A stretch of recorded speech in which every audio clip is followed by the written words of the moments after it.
ये अंतरयात्रा सूत्र कहता है, अंतरयात्रा में गहरे उतरते ही पता चलता है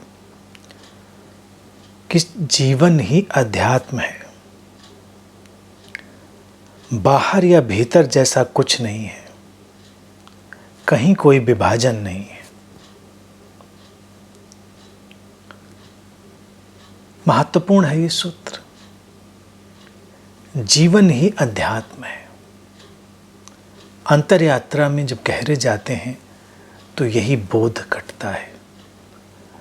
आमतौर से अंतरयात्रा और जीवन के बीच लोग बड़ी दूरी बना लेते हैं, भेद बना लेते हैं, और उससे उनको लगता है कि जीवन से कहीं भागना है, जीवन से कहीं दूर जाना है, जीवन से कहीं हटना है, तब उनकी साधना होगी, अंतरयात्रा में तभी वो उतर पाएंगे। लेकिन ऐसा बिल्कुल भी नहीं है।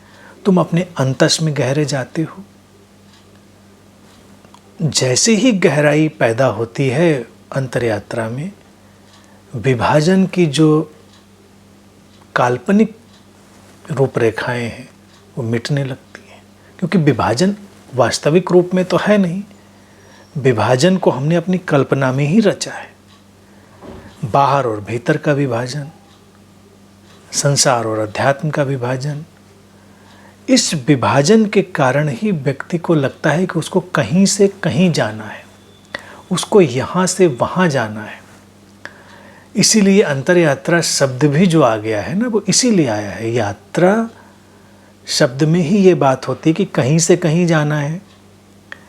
अंतरयात्रा शब्द इसीलिए अपने में विरोधाभासी है, क्योंकि इसमें कोई यात्रा है नहीं। इसमें तो कहीं भी जाना रुक जाता है और तुमको पता चलता है कि तुम वहीं हो जहाँ तुम होना चाहते हो। उसके सिवा कहीं होने का उपाय भी नहीं, कोई विकल्प भी नहीं है। तो जिसे हम अपना भीतर समझते हैं वो बाहर से कहाँ पर अलग होता है, इसे पता लगाना मुश्किल है। और जिसे हम बाहर समझते हैं वो हमारे भीतर से कहाँ पर अलग होता है, इसका भी पता लगाना मुश्किल है। जीवन और अध्यात्म में कहाँ पर हम भेद इकट्ठा करें, कहाँ पर उस भेद को हम खड़ा करें? कहीं नहीं खड़ा कर सकते। जीवन का एक एक क्षण आध्यात्मिक है, तुम्हारा एक एक कृत्य आध्यात्मिक है। बस तुम्हारी दृष्टि का, तुम्हारे जीने का ढंग का भेद है। अगर तुम पूरी जागरूकता से, संवेदनशीलता से, अपने अंतरतम की गहराई से जीने लगते हो तो हर कृत्य अध्यात्म बन जाता है और तुम्हारी सजगता खो जाती है। तुम पूरी गहराई उपलब्ध नहीं कर पाते, संवेदनशीलता से तुम दूर होने लगते हो, तो वही कृत्य आध्यात्मिक नहीं रह जाते।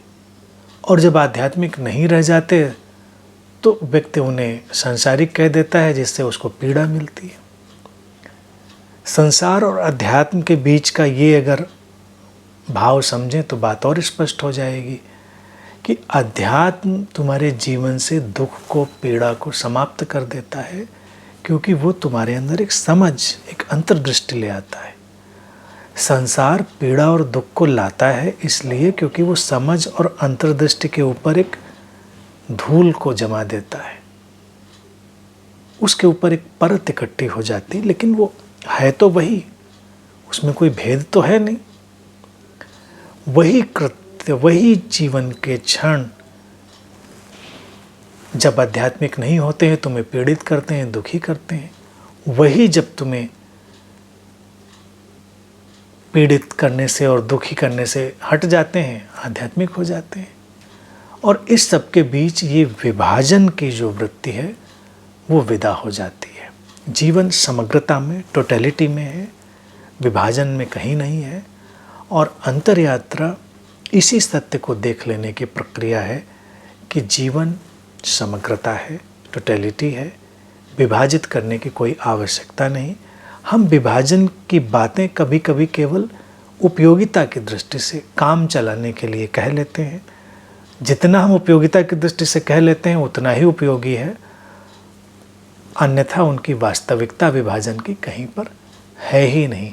यही अंतर्दृष्टि पूरे जीवन को अध्यात्म में रूपांतरित कर देती है।